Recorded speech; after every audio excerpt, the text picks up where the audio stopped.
आनंदी मालिकेमध्ये युगंधर मालक साहेब अखेर आबांचा मान राखण्यासाठी मांडव परतनीसाठी आनंदीच्या घरी आलेले आहेत। आता मालक साहेब घरी आलेत म्हटल्यानंतर आबा, आनंदी, आरती सगळेच खुश झालेले आहेत।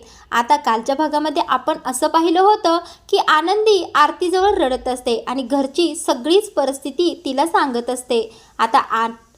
आता आनंदी आरतीजवळ खूपच रडत असते। आता आरतीला आनंदीचा खूपच मोठा प्रश्न पडलेला असतो की आता आनंदी त्या घरी कशी राहू शकणार बरं। आता इथे आरती आनंदीला म्हणत असते, आनंदी आता मी गप्प बसणार नाही, आता हे सगळं आपण आबांना सांगूया आणि याच्यावर काहीतरी उत्तर शोधूया। त्यावेळेला आता आनंदी म्हणत असते, आरती ताई तू यातला आबांना काही सुद्धा सांगणार नाहीस, माझी शपथ आहे तुला, मला हा संसार करायचा आहे, मला हे नातं निभावायचं आहे। त्यावेळेला आरती म्हणत असते, आनंदी हे तू सगळं कसं निभावणार आहेस, हे सगळं निभावण्याच्या भानगडीमध्ये सगळं होत्याचं नव्हतं होईल ग। त्यावेळेला आता आनंदी म्हणत असते, आरती ताई तू आबांना शब्द सुद्धा सांगायचं नाहीस, मला वचन दे। आता आरती खूपच रडायला लागलेली असते। ती आनंदीला म्हणत असते, अगं आरती हे सगळं तू करताना तुझंच काहीतरी बरं वाईट झालं तर। त्यावेळेला आता आनंदी आरतीला म्हणत असते, अगं ताई तू असं का बोलत आहेस, तू असं बोलू नकोस, बघ सगळं काही व्यवस्थित होईल आणि त्या घरामध्ये मी आता निंबाळकरांची सून म्हणून गेलेली आहे आणि आता सगळं व्यवस्थित होणार। आता आनंदी आरतीला म्हणत असते, ताई तू असं काही बोलू नकोस ग, मला खचायचं नाहीये, मला हारायचं नाही, मला स्वतःला सिद्ध करून दाखवायचं आहे। आणि आबा मंडपातच म्हणाले होते, आनंदी तू जर खचलीस, तू हारलीस तर मी जागच्या जागी हारून जाईन बघ, आणि मला आबांना हारताना पाहायला नाही आवडणार। आता इथे आनंदीचं असलं बोलणं ऐकून आरतीला खूपच मोठा हुंदका आलेला असतो। आता ती रडायला लागलेली असते। आनंदी म्हणत असते, अगं ताई तू अशी रडू नकोस ग, तू अशी रडायला लागलीस तर मला कुठून धीर येणार बरं। त्यावेळेला आता आरती पुन्हा आनंदीच्या गालावर हात ठेवून म्हणत असते, अगं आनंदी हे सगळं ठीक आहे, पण बघ ना लग्न झाल्यापासून तू कशी झाली आहेस, तुझा चेहरा कसा दिसत आहे आणि तू खूपच बारीक झाली आहेस, तुला तिथं खायला प्यायला तर देतात का ग व्यवस्थित। ते आनंदी म्हणत असते, ताई तू अजिबात काळजी करू नकोस, हे सगळं मी सहन करेन आणि मी तुला शब्द देते हे दिवस नक्की बदलतील। आता आरती म्हणत असते, अगं आनंदी तू बरोबर बोलत आहेस, हे दिवस नक्की बदलतील बघ, आणि या सगळ्या गोष्टी जर आबांना कळल्या तर आबा खूपच मोठा धक्का घेतील आणि आबांना काही झालं तर आपण कोणीच सहन करू शकणार नाही। आता इकडे आनंदी आणि आरची पुन्हा स्वतःला शांत करतात। इकडे आता आनंदी घरामध्ये येऊन आबांना नमस्कार करत असते, म्हणजे ती पुन्हा आता निंबाळकरांच्या घरी निघालेली असते। आता इकडे आरती डब्बा एक हातामध्ये घेऊन आनंदीला देते आणि आनंदीला म्हणत असते, आनंदी यामध्ये तुझ्या आवडीचा मुरांबा केला आहे, ज्यावेळेला कधी आमची आठवण तुला येईल त्यावेळेला हा खात जा हां। त्याला आता आनंदी मानेनेच हो हो म्हणत असते। आता आरची मात्र खूपच तलकली करून घेत असते, अगं दीदी तो खूप वेळ थांबलीच नाहीस इथं, आपल्याला बोलायला सुद्धा मिळालं नाही आणि संध्याकाळचं जेवण तयार आहे, तू जेवून जा ना ग ताई। आता आनंदी म्हणत असते, अगं अर्चे मला एक ना एक दिवस तिकडे जावंच लागेल ना, त्यामुळे मी आता निघते, असं म्हणून आनंदी एक पाऊल टाकणार तेवढ्यातच आरची पुन्हा बडबड करायला सुरू करते, अगं आनंदी दीदी मांडव परतनीसाठी तू एकटीच आलीस, मग जावई बापूंनी सुद्धा यायचं असतं ना, मग तुझे आहो कुठे आहेत बरं। त्यावेळेला आता आनंदी थोडासा चेहरा निराश करते आणि शांतच बसते। आता आरती आरचीला शांत करण्याचा प्रयत्न करत असते, पण आरची शांत बसायला तयारच नसते। आता इकडे आनंदी आरचीला म्हणत असते, आरती ताई 5 वाजले असतील ना ग। त्यावेळेला आरती म्हणते, हो हो 5 वाजतच आलेत आता। त्यावेळेला आनंदी म्हणते, माझे आहो आता येतच असतील, तिथे चौकात थांबणार आहेत ना ते मला म्हटले होते की तू येऊन तिथे थांब, मी तुला घरी घेऊन जातो। त्यावेळेला आता आरची पुन्हा बोलायला सुरू करते। आता ती म्हणत असते, तुझ्या हक्काच्या घरीच तुला न्यायला यायचं आहे ना, मग तशी ते चौकात का थांबणार आहेत बरं, आणि ते चौकात थांबायला काही रिक्षावाले आहेत का। त्यावेळेला आबा आता आरचीवर चिडतात। आता आरती सुद्धा आरचीला रागवते, म्हटल्यावर आरची आता तिथेच जाऊन दिवाणवर शांत बसते। आता इकडे आनंदी आबांना मी येते असं म्हणते, तेवढ्यातच आबा म्हणतात, थांब आनंदी, मला तुझ्या चेहऱ्याकडे पाहून काहीतरी वेगळंच वाटत आहे, तू तू नेहमीसारखी बोलत नाहीस, नेहमीसारखं तेज तुझ्या चेहऱ्यावर नाही. काही झालंय तुला? काही अडचण असेल तर मला सांग. तू नेहमीसारखी अजिबात दिसत नाहीस. काही असेल तर बाळा सांग मला. आता आबा असं कळकळूनच आनंदीला विचारत असतात, पण आनंदी काही सांगायला तयारच नसते. आता इकडे आनंदी शांतच उभी असते. म्हटल्यानंतर आबा आनंदीचा हात घेतात आणि स्वतःच्या डोक्यावर ठेवतात आणि म्हणत असतात, आनंदी बोल, पटकन बोल. तुला काहीतरी अडचण आहे का? तुला तिथे काही त्रास आहे का? मला सांगणार नाहीस तो? माझी शपथ घेऊन सांग बरं, तुला तिथे काहीच अडचण नाही म्हणून. आता आनंदीला चांगलाच प्रश्न पडलेला असतो की मी आबांच्या बरोबर कसं काही खोटं बोलू. आता तेवढ्यातच दारामध्ये हॉर्न वाजतो आणि तो हॉर्न असतो मालक साहेबांच्या गाडीचा. आता इकडे घरातील सगळेच त्या हॉर्नकडे, गाडीकडे पाहतात तर मालक साहेब घरी आलेले असतात. आता सगळ्यांना त्यांना पाहून खूपच आनंद होतो. आता इथे मालक साहेब घरी येत आहेत म्हटल्यानंतर आबांची खूपच धांदल उडते. आता ती या तिघींना म्हणत असते, चला ग पटपट आवरून घ्या, मालक साहेब घरी आले आहेत.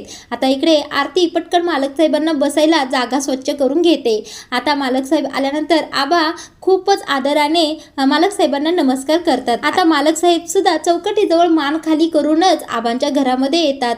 आता इथे या तिघींची खूपच धांदल उडलेली असते आणि सगळ्यांच्या चेहऱ्यावर आनंद दिसत असतो. इथे आता आरची पाणी घेऊन उभं राहिलेली असते. आता मालक साहेबांना ती पाणी देते. आता इकडे मालक साहेबांनी पाणी घेतात आणि तिथेच खाली दिवाणवर बसतात. आता आबा म्हणत असतात, मालक साहेब तुम्ही आलात, खूप खूप आभार. आता आबा म्हणत असतात, मालक साहेब तुमच्यासाठी काय सांगू, चहा कापी काय घेणार तुम्ही? त्याला आता मालक साहेब म्हणत असतात, नको मला काहीच नको. आता ही आरची बडबडी एक नंबरची बडबडी असते.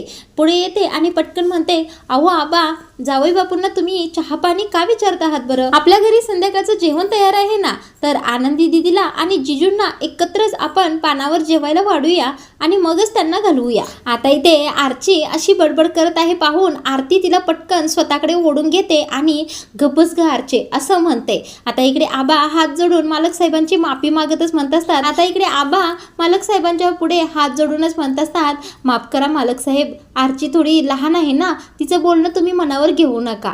आता मालक साहेब सुद्धा मानेनेच हसत हो हो असं म्हणत असतात. आता आबा म्हणत असतात, मालक साहेब आता आमच्या घरी जेवण तयार आहे, पण तुम्हाला आमच्या घरचं जेवण चालते की नाही हे आम्हाला माहीत नाही, पण तुम्हाला जर चालत असेल तर आम्ही तुमचा पाहुणचार करायला तयार आहोत. आता ही बडबडी यारची पुन्हा मालक साहेबांसमोर येते आणि बोलायला सुरू करते, ओ आबा तुम्ही असं काय म्हणताय बरं, आपल्या जेवणाला काय झालंय, आपण जे खातोय तेच ते खात असतील ना, मग मालक साहेब तुम्ही जेवणार ना आमच्या घरी. आता आरची अशी म्हणत असते आणि इकडे आनंदी मात्र या आरचीला शांत करण्याचा प्रयत्न करत असते. आता इकडे मालक साहेब सुद्धा या आरचीचं बोलणं ऐकून आबांना म्हणत असतात, बरं ठीक आहे मी 2 घास खाईन. आता हे ऐकून सगळ्यांनाच खूप आनंद होतो आणि आनंदीच्या चेहऱ्यावर वेगळाच आनंद आलेला असतो. आता इकडे आबा म्हणत असतात, आरती जा पटकन मालक साहेबांना हात धुवायला पाणी घेऊन ये बरं. आता इथे मालक साहेब हातातील घड्याळ काढून तिथेच दिवाणवर ठेवतात आणि आरतीनं दिलेला पाण्याचा तांब्या घेऊन बाहेर हात धुण्यासाठी येतात. आता इथे मालक साहेब अंगणामध्ये पाण्याचा तांब्या हातामध्ये घेऊन हात धुण्यासाठी आल्यानंतर त्यांना कळतच नसतं नेमका हात धुवायचा कुठे. आता एवढ्या मोठ्या राजवाड्यात राहणाऱ्या माणसाला अशा छोट्या घरामध्ये अशी थोडीशी अडचण होणारच. आता मालक साहेब घराच्या बाहेर येतात आणि हातामधील तांब्यातील पाणी थोडंसं एका हातावर काढून घेतात. आता मालक साहेबांना कळतच नसतं की दोन्ही हात कसे धुवावे. आता एका हातावर पाणी घेतात आणि दुसरा हात धुण्यासाठी तो तांब्या वर तिथे ठेवतात आणि दोन्ही हात धुतात. आता इकडे आनंदीला घेऊन आरती मालक साहेबांना हात पुसण्यासाठी रुमाल पाठीमागे घेऊन येऊन थांबलेली असते आणि आबासुद्धा सोबत असतात. इकडे आता मालक साहेबांना हात धुतल्यानंतर कळतच नसतं की हात कुठे पुसावा. आता ते पाठीमागे वळून पाहतात तर आरती त्यांच्यासाठी रुमाल घेऊन आलेली असते. आता इकडे आतमध्ये आरचीचा काही वेगळाच पराक्रम चालू असतो. मालक साहेबांनी जे घड्याळ काढून ठेवलेलं असतं ते घड्याळ ती स्वतःच्या हातामध्ये घेते आणि स्वतःच्याच हातात घालते आणि त्या घड्याळाकडे पाहत असते. आता तिला ते घड्याळ खूपच आवडलेलं असतं. आता इथे आरची खूपच वांड दाखवलेली आहे. आता इकडे मालक साहेब हात वगैरे पुसून झाल्यानंतर घरामध्ये आत येतात. आता आत येतात पाहिल्यानंतर या आरचीने त्यांचं घड्याळ घातलेलं असतं.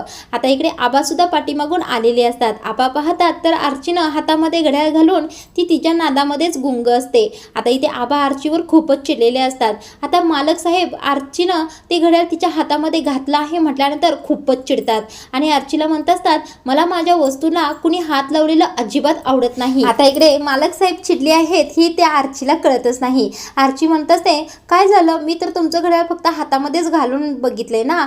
असं बी आनंदी दिदीच्या लग्नामध्ये मी जिजूंचा कान पिळून मोठं गिफ्ट घेणारच होते की, आणि आपलं कान पिळकीचा जरा कार्यक्रम राहिलाच आहे की, असं ती आर्ची म्हणत असते. तेवढ्यातच आरती धावतच आर्चीजवळ येते आणि आर्चीचाच कान पिरगळते आणि गप्प बस असं सांगते. आता इथे आर्ची तर शांत होते, पण पुन्हा आबांना मालक साहेबांची माफी मागावी लागते. आता ते म्हणतात, मालक साहेब लहान आहे ना, माफ करा तिला, ती अशीच बडबडत असते, काही लक्ष देऊ नका तिच्याकडे, तुम्ही बसा ना इथे वर दिवाणवर बसा, तुम्हाला खाली बसण्याची सवय नसेल ना, तुम्ही जेवून घ्या. आता इथे आर्ची पुन्हा बडबड करायला सुरू करते. ती म्हणते, आबा असं का हो, मी जरा काहीतरी खायला वर बसले की मला लगेच कावता की तुम्ही, मला लगेच खाली बसायला लावता आणि त्यांना वर बसण्याची परमिशन दिली व्हय.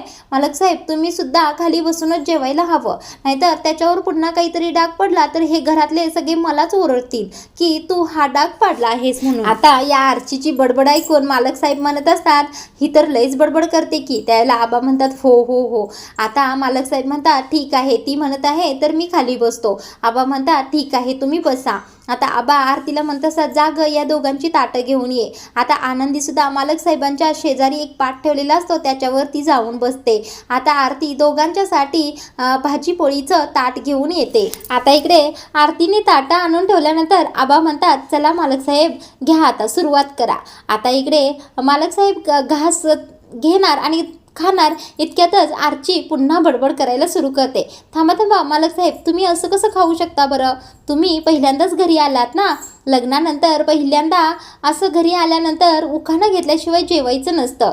चल दीदी तुझ्यापासून सुरुवात कर, तू पहिल्यांदा मालक साहेबांचा उखाणा घे. आता इकडे आनंदी खूपच छान नाव घेते, त्या नावामध्ये समिदाचा उल्लेख असतो आणि मालक साहेबांचा सुद्धा असतो. आणि आता ती मालक साहेबांना त्या उखाण्यातून हेच सांगत असते की मी समिदा ताईंची जागा कधीसुद्धा घेणार नाही.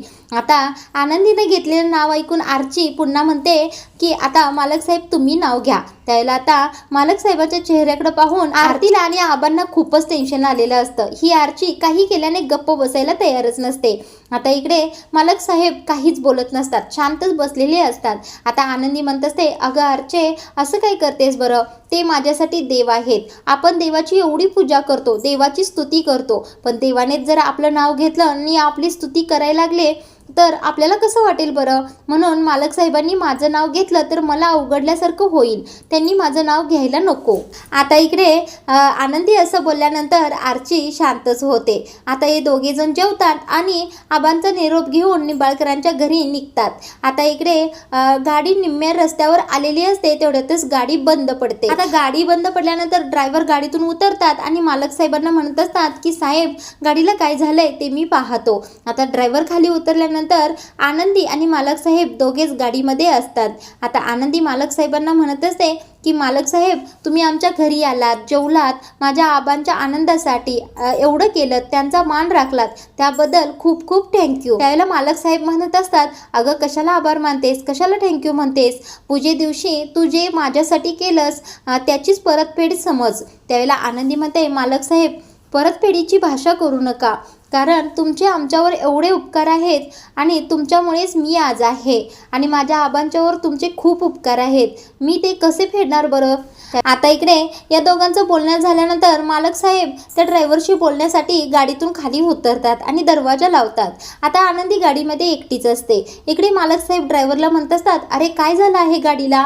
त्यावेळेला आता ड्रायव्हर म्हणत असतो, गाडी खराब झाली आहे, आता 2 तास लागतील गाडी दुरुस्त होण्यासाठी. आता इकडे ड्रायव्हर म्हणत असतो, मालक साहेब मी दुसऱ्या गाडीला मागवतो, मी लगेच फोन करतो, त्या गाडीत बसून तुम्ही घरी जा.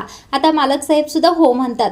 आता ड्रायव्हरने फोन केल्याबरोबर लगेच गाडी येते आणि त्या गाडीमध्ये मालक साहेब बसतात आणि घरी निघून जातात. आता आनंदी त्या बंद गाडीमध्येच राहते. मालक साहेबांच्या लक्षातच राहत नाही की आनंदीला सोबत घ्यावं.